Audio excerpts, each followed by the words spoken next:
There was something unusual in the sky above the Nevada desert on the night of August 3rd, 1993.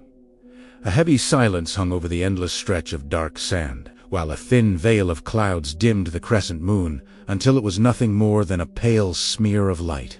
Somewhere between Las Vegas and Groom Lake, a small government-contracted aircraft crossed the darkness, a routine flight taken by hundreds of workers every month, shuttling engineers, technicians, and pilots to the most secretive installation in the United States, Area 51. But on this night, something went wrong. Something so abrupt, so impossibly, that the official military reports have never fully explained it. The pilot on duty was Robert R. Rasmussen, a seasoned flyer with over 4,000 hours of experience. Yet in less than 10 minutes, his aircraft vanished from every radar screen. No distress call, no emergency code, no debris ever found. The government quickly labeled it a mechanical failure. But declassified documents, interviews with co-workers, and fragments of radar logs point towards something far more unsettling, involving experimental aircraft, classified cargo, and the possibility that Rasmussen encountered something in the sky that night, something not recorded in any official flight path. Tonight here on Dark Curiosity Hub, we revisit this real and deeply disturbing case, a disappearance that continues to haunt aviation. Analysts, independent researchers, and former employees of the elusive Janet program, the clandestine airline responsible for ferrying personnel in and out of Area 51. Welcome to one of the most chilling aviation mysteries, tied to the most forbidden airspace in America. The Nevada desert has a strange way of swallowing sound. Before dawn, the open landscape becomes an ocean of stillness. The distant mountains, nothing more than carved shadows, sitting motionless under the fading stars. In the early hours of August 3rd, 1993, just before 4 a.m., Robert Rasmussen pulled his car into the restricted sector of McCarran International Airport, a section with no signs, no company logos, and security guards who avoided making eye contact with the employees. They screened. Rasmussen lived by routine, 48 years old, always 15 minutes early, never drank the night before a flight, and kept to himself even around his closest colleagues. Officially, he worked for EGNG Special Projects, a government contractor overseeing a small but highly classified airline known only by its unofficial name, Janet. These flights were the lifeline between Las Vegas and Groom Lake, carrying thousands of workers each month to radar ranges and experimental hangars deep inside restricted airspace. Inside the private terminal, a windowless rectangular building with humming fluorescent lights, about 30 employees dressed in plain work clothes waited quietly for their names to be called. Phones were forbidden. Identification badges were collected before boarding. Conversations were low, almost whispered, the way people speak, not because of fatigue, but because of the weight of secrecy. Rasmussen entered the pilot briefing room, where a single folder had been left on the metal desk. Every Janet pilot was used to the process. No flight plan visible on public aviation channels. No listed passenger manifest. No information beyond what was strictly required. But this morning felt different the moment he opened the folder. The manifest contained only 5 passengers, far fewer than the usual 20 to 30. Their names were redacted except for initials. Even more unusual was a highlighted note. JANET. Flights rarely transported anything more sensitive than documents. RADIO. Equipment and occasionally experimental hardware, but ULTRA was a designation that pilots mentioned only in private and only with caution. It meant the plane would be carrying something that fell outside the standard security protocols, something that required silence. At 4:17 a.m., Rasmussen performed the pre-flight checks on the small aircraft Beechcraft 190C, outfitted with upgraded navigation systems and reinforced paneling near the cargo compartment. The tarmac was dimly lit by sodium lamps that turned the desert surrounding the airport into a soft haze of gold and shadow. As he walked around the plane, his mechanic, Daniel Crowley, approached him. Crowley had worked with Rasmussen for nearly a decade, and he knew when something wasn't right. "You look tense," Crowley muttered, keeping his voice down. Rasmussen shrugged. "Small manifest today." "Yes, sir. That's usually when things get interesting. Rasmussen gave a faint smile, but didn't respond. The last thing Crowley remembered was Rasmussen looking up at the dark sky for a long moment, as if searching for something only he expected to see. At 4:31 a.m., the aircraft took off from Las Vegas, climbing smoothly through the warm desert air. Radar picked it up immediately, tracking it along the restricted corridor that only Janet flights were allowed to use. 8 minutes later, at 4:39 a.m., the aircraft blinked off every radar simultaneously. Not gradually, not distorted, not with a loss of altitude. It vanished mid-route, as though the sky itself had swallowed it. What happened next would set off one of the most secretive emergency responses in Nevada's aviation history.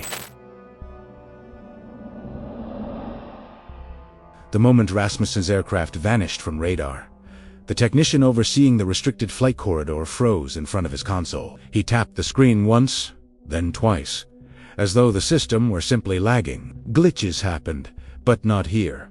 Not on this route. The Janet corridor was monitored by a specialized military-grade system built specifically so that nothing slipped through. And yet, in the middle of an otherwise flawless flight path, Rasmussen's transponder simply ceased to exist. Most missing aircraft slowly drift off the screen. Altitude indicators change. Transponder codes flicker. Mechanical failures leave traces. Small deviations in heading, slight drops in velocity. Interference from failing electronics, but Rasmussen's plane vanished with a clean, instantaneous cut. 1 second, the aircraft icon was steady on the digital map. The next second, the airspace was empty. Within 3 minutes, the technician notified his supervisor, who in turn contacted Groom Lake directly. Standard procedure required a search and rescue dispatch within 10 minutes of a Janet anomaly. But the response that morning deviated sharply from protocol. Instead of initiating a scan of the flight corridor, the supervisor ordered all radar technicians to lock their stations and wait for clearance. Clearance took 32 minutes, an eternity for an aircraft that should have been located within seconds. Meanwhile, somewhere in the desert darkness, a convoy of 3 unmarked vehicles left Groom Lake at high speed, heading toward the projected midpoint of Rasmussen's route. This was not standard search. These were rapid response teams used only for events involving sensitive technology or unauthorized intrusions into restricted airspace. By 5:40 a.m., the sun was beginning to rise over the desert. A pale blue light washed across the mountains, revealing the first signs of heat shimmering above the sand. But even in the full clarity of daylight, the search teams found nothing. No smoke, no debris, no disturbance in the soil. Not even a scorch mark. It was as if Rasmussen's aircraft had never touched the ground. The report filed later claimed the possibility of complete disintegration, a phrase that aviation experts have repeatedly dismissed as impossible for an aircraft of that size, especially at the altitude and speed Rasmussen was flying. Complete disintegration leaves residue metal fragments, wiring, fuel traces. Forensics would have found something, but there was nothing. Only desert. Only silence. At 6:20 a.m., McCarran Airport's restricted terminal received a call, ordering the immediate cancellation of all Janet flights for 12 hours. Employees scheduled for that morning shift sat in the private terminal under the buzzing fluorescent lights, confused and uneasy. Some whispered that the radar had picked up an unidentified object shortly before Rasmussen vanished, a claim dismissed in the official inquiry but repeated by multiple off-duty staff who were in the building that morning. Others said they saw men in dark uniforms, not Air Force, not EG&G, escorting 2 technicians out of the radar control room. Their badges were covered. Their weapons were visible. The atmosphere in the terminal shifted from confusion to fear. Later that afternoon, 2 security officials visited Rasmussen's mechanic, Daniel Crowley, at his home. He would describe them years later as polite but cold, speaking in rehearsed, clipped phrases. They asked him to recount everything Rasmussen did during the pre-flight check. Every movement, every expression, every comment. At one point, one of the officials asked, "Did he mention anything unusual about today's assignment?" Crowley hesitated. "No," he said, but he looked uneasy. Both officials exchanged a quick glance. a small, sharp movement that Crowley never forgot. Before leaving, they gave him a final instruction. If anyone asks about today's flight, you will say the aircraft suffered a mechanical malfunction shortly after departure. Nothing else. They left without saying goodbye. Over the next 48 hours, Groom Lake, McCarran, and the surrounding radar installations fell under a level of silence that felt less like procedure and more like a blackout. Calls to Rasmussen's family were routed through official channels. No interviews were allowed without clearance. Most employees were told to forget the incident entirely, yet rumors began to leak almost immediately. A few technicians claimed that moments before the aircraft vanished, a second object appeared on military radar. Small, fast, moving in an erratic pattern, inconsistent with any known aircraft. Others described it as a brief blip that shot across the screen and then disappeared at impossible speed. The official report later denied that any such radar anomaly occurred, but technicians who worked that morning still insist it did, and somewhere, buried in the restricted archives, sealed under classification levels far above anything Janet pilots ever handled, there are logs that likely hold the truth about what happened in those final minutes of Rasmussen's flight. A truth no one has been allowed to see. As the sun set on August 3rd, the desert returned once again to its unnatural quiet. The kind of silence that settled over the landscape, but presses into it, hiding things that were never meant to be uncovered. And this is where the mystery deepens. If you are enjoying these true mysteries, don't forget to like this video and subscribe to the channel to follow all our stories.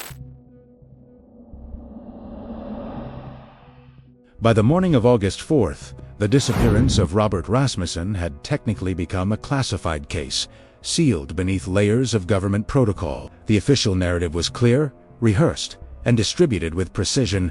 Mechanical failure, presumed fatal, no further information available. Most people connected to Janet flights accepted it, but not everyone stayed silent. A handful of individuals, ordinary citizens, not military personnel, began to report things they had seen the previous morning, and these accounts would eventually form the backbone of the unofficial investigation into what really happened in the airspace above Groom Lake. The first witness was a long-haul truck driver named Eric Mullins, who had been traveling north on US Route 95 around 4:40 a.m. He didn't know Rasmussen. He wasn't aware of Janet flights. He had no reason to fabricate anything. Yet days after the incident, he claimed he saw something strange in the sky at the exact time the plane vanished. Mullins described two lights, one steady, one moving erratically high above the desert. At first he thought it was an aircraft approaching the test ranges, but the moving light kept shifting directions at impossible angles, marking sudden sharp turns that no conventional plane could have survived. "I thought it was a helicopter," he said later in an interview, "but helicopters don't jump sideways, and they don't accelerate like that. Not from still to gone. It was like watching a spark fly off metal." He said the second light, the steady one, blinked out mid-air, like someone had flipped a switch. The next witness, a woman named Lydia Beacons, worked the night shift at a small diner outside Alamo, Nevada. She reported hearing a deep, low-frequency vibration sometime around 4:35 a.m. The noise wasn't loud, but it was felt a soft, pulsing tremor that rattled cups on the counter. When she stepped outside to smoke, she saw nothing in the sky, only the faint glow of distant test site lights. Yet as she looked west, she noticed something odd. A series of short, flickering flashes near the horizon, each separated by several seconds. They were too bright to be stars, too brief to be aircraft landing lights. When investigators, unofficial ones, later analyzed her timeline, her flashes aligned almost perfectly with the last recorded radar signatures of Rasmussen's flight. But perhaps the most troubling witness was a man who never wanted his name made public. Canononlias. The surveyor, he worked for a private land measurement company contracted to the Bureau of Land Management. On the morning of Rasmussen's disappearance, he was using specialized optical equipment near a dry lakebed east of the restricted airspace. He claimed that he saw something streak across the early morning sky, something that moved too fast for him to track, even through his survey scope. He described it as a metallic reflection without a body, a flash of movement that suggested a solid object, but left no shape, no silhouette, no identifiable form. It was like the air bent around it, he explained years later, like the sky was folding. The surveyor's description was dismissed by official investigators as unreliable, citing fog, early morning glare, and fatigue. But he insisted there was no fog that morning. And fatigue doesn't explain what he saw next. Seconds after the metallic flash, he heard a sound. Not an explosion, not an impact, but a single sharp crack, like something breaking high above him. A few moments later, the desert wind shifted abruptly, as if a shockwave had passed through the valley. For years, his account remained buried in private notes and obscure forums. But when compared to radar logs and declassified memos, something remarkable emerged. His timecode lined up within seconds of Rasmussen's plane disappearing. What made these witnesses unsettling was not their stories individually, but how they converged without ever knowing one another. A truck driver saw two lights behaving unnaturally. A diner worker felt a vibration no one else reported. A surveyor saw a flash that left the sky distorted. 3 isolated accounts. 3 separate positions across dozens of miles. And all describing something that shouldn't have happened at the same moment. One aircraft vanished. When analysts combined their testimonies, one pattern stood out. Rasmussen's disappearance wasn't quiet, it wasn't peaceful, and it wasn't mechanical. Something else was in the sky that morning. Something fast. Something bright. Something that left behind no trace except the witnesses who were never supposed to see it. Unofficial investigators began to wonder if Rasmussen had crossed paths with something being tested or tracked in the restricted skies over Groom Lake. Something the government never intended the public to know about. And yet, the witnesses were only the beginning. The real cracks in the official story wouldn't come from the public. They would come from inside the radar rooms, inside the hangars, inside the very program Rasmussen had dedicated his life to. Because in the weeks after the disappearance, 2 Janet employees came forward with information that would challenge everything the Air Force claimed and hint at a truth far stranger than any mechanical malfunction. In the weeks following Rasmussen's disappearance, the official narrative settled like dust over the Nevada desert. Quiet, heavy, and meant to stay undisturbed. Janet operations resumed. The restricted terminal at McCarran returned to its normal rhythm of silent employees and early morning flights, and the name Rasmussen was quietly removed from all internal rosters. But behind the controlled stillness, something else was happening. Something that unnerved the men and women who worked closest to Nevada's forbidden airspace. 2 technicians, operating at completely different parts of the Janet system, independently noticed anomalies that defied every explanation the Air Force provided. The first was Tom Hargreaves, a radar specialist with 11 years of experience monitoring classified flight corridors. Hargreaves wasn't easily shaken. He had watched dozens of test flights blur across his screens, seen signatures that never made it into any public report, and witnessed patterns that defied conventional aerodynamics. But on the morning of August 3rd, something appeared on his radar that made him freeze. He later described it as a distortion more than a signal. Not a blip, not an aircraft shape, but a ripple, as if something invisible had moved through the sky, bending the radar return around itself. Just seconds before Rasmussen's signature disappeared, Hargreaves saw the ripple accelerate. It cut horizontally across the screen, jumped upward, then vanished off the top edge of the monitor faster than any known propulsion system could account for. He checked the calibration. He checked it again. He rebooted the screen. Everything was functioning perfectly when he reported the anomaly to his supervisor. The reaction was immediate and strict. Do not log it. Do not mention it. Erase your memory buffer. All delivered with a tone that made it clear there was no room for discussion. But Hargreaves didn't forget, and months later, when rumors began circulating among off-duty Janet staff about a strange flight loss, he quietly arranged to speak with another employee, a woman named Sarah Kincaid, a communications technician stationed at the remote relay facility north of Indian Springs. Kincaid's account mirrored Hargreaves's, but from a different angle. She was responsible for monitoring encrypted communications between Janet flights and Groom Lake. Rasmussen's flight should have transmitted routine check-ins. even if brave. But minutes before the anomaly, Kincaid picked up a burst of interference, sharp, metallic, and layered with what she later described as non-pattern frequency noise. In simpler terms, it didn't match any known form of radio disruption. It wasn't the kind of interference caused by weather, solar activity, or equipment failure. It behaved like a signal, but one with no identifiable source. A signal that cut through multiple encrypted channels simultaneously, and in the middle of that interference, she heard something. A fragment of human speech. A single word. Not clear, not complete, but unmistakably human. She replayed it again and again, adjusting the filters, smoothing the distortion. The more she isolated it, the more sure she was. It sounded like Rasmussen's voice.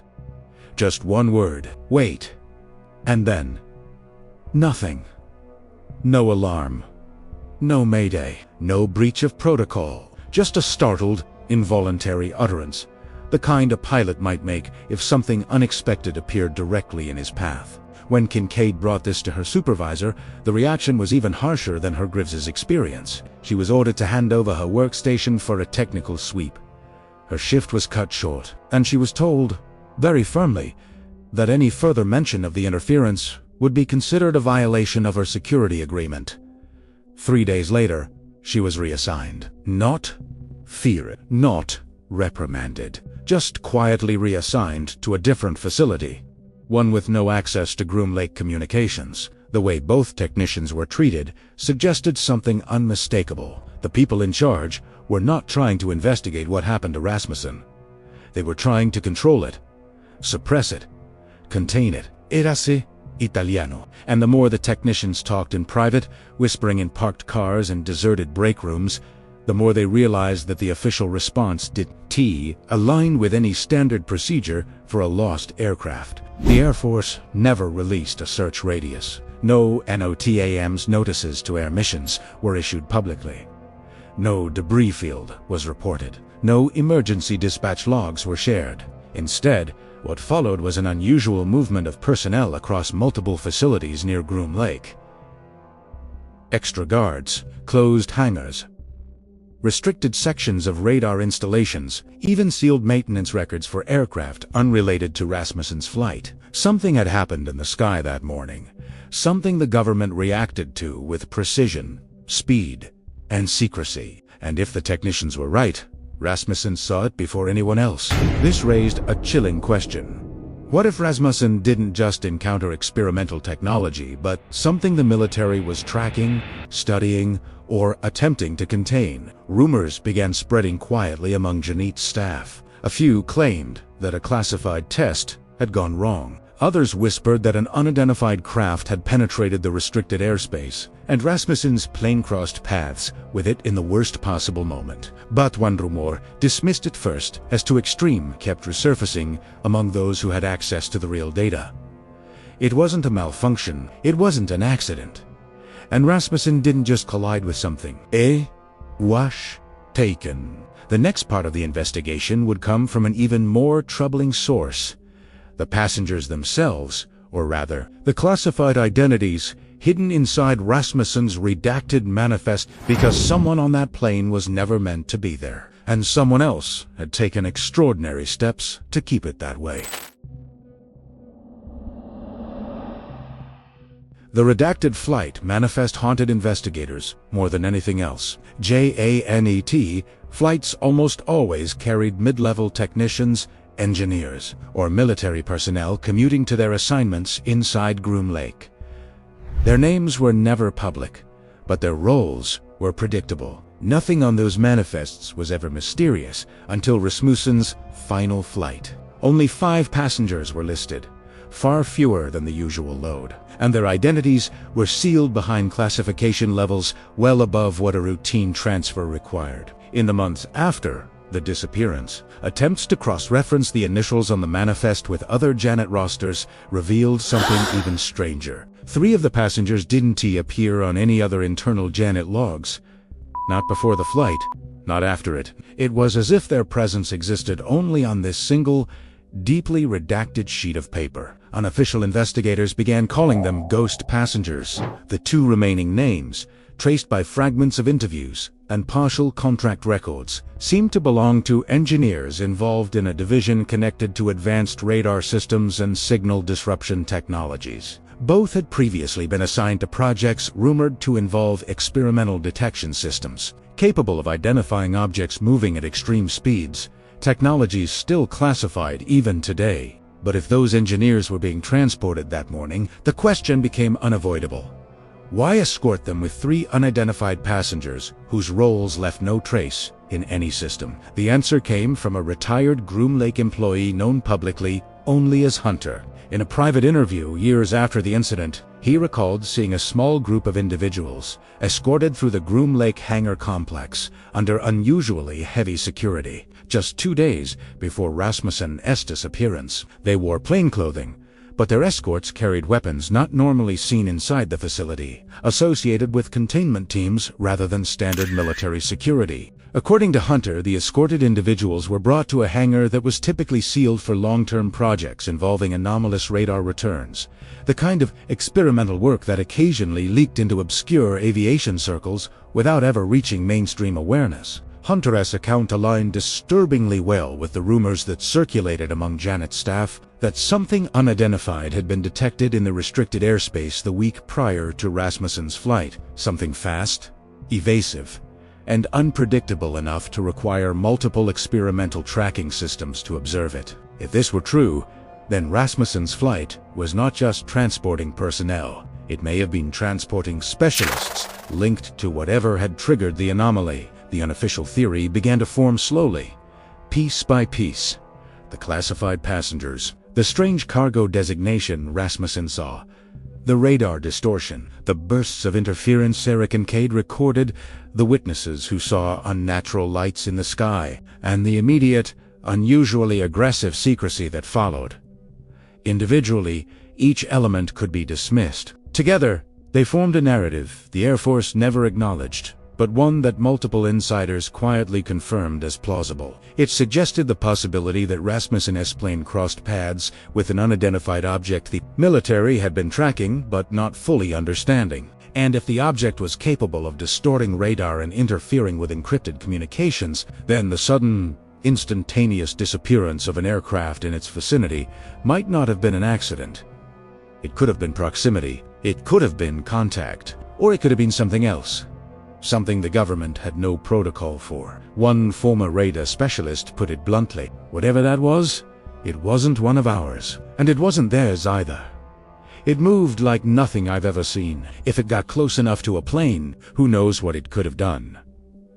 The most disturbing theory emerged from analyzing the timecodes of Kincaid's intercepted transmission. If Rasmussen really did say wait before the final burst of interference, then it suggested he saw something, perhaps suddenly, unexpectedly in front of him. Pilots often react instinctively when something crosses their path. Even a fraction of a second is enough for an involuntary exclamation. Rasmussen's single fragment of speech carried the weight of a man who had seen something he couldn't comprehend, something he couldn't avoid. By the time search teams combed the desert, the sun had risen high over the Nevada range, casting jagged shadows across the sand. They found no debris, no fuel, no trace of metal or cloth, nothing from the plane or the passengers. But they found something else, or rather, the absence of something, a large, oval depression in the sand, as if the ground had been pressed down gently by a massive weight. There were no burn marks, no signs of impact, just a subtle distortion of the terrain, too uniform to be natural. The search teams were ordered not to photograph it. The report later claimed the ground was undisturbed, but the man who leaked the details said quietly, that was no crash site, that was something hovering. And hovering wasn't a word used lightly in Groom Lake. In the following months, the case was sealed further. Access logs were scrubbed, terminal recordings were erased. Kincaid's reassignment became permanent. Hargreaves transferred voluntarily, afraid of what might happen if he stayed, and Rasmussen's family received a brief letter expressing condolences without providing answers. The official cause remained unchanged: catastrophic mechanical failure. Yet everyone who had seen the truth, even pieces of it, knew the explanation didn't fit. Something else had been in the sky, something the government wasn't prepared for, something they still haven't acknowledged. And whatever it was, it left no wreckage, only questions. Questions that echo across the desert even now, in the same empty silence where Rasmussen's plane vanished without a trace. Rasmussen's disappearance remains one of the most quietly guarded mysteries in the history of Groom Lake. No debris, no signals, no official follow-up. Only a pilot with an impeccable record.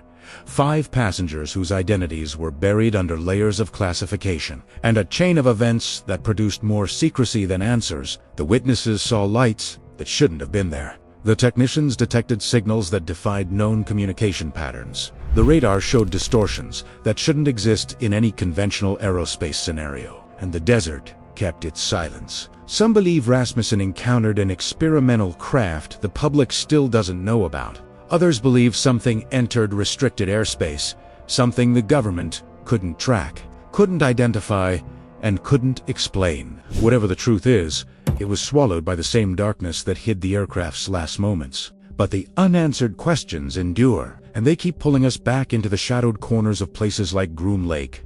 Places where mystery is not an accident, but a design. Tell us in the comments a topic you're curious about and want to know more about.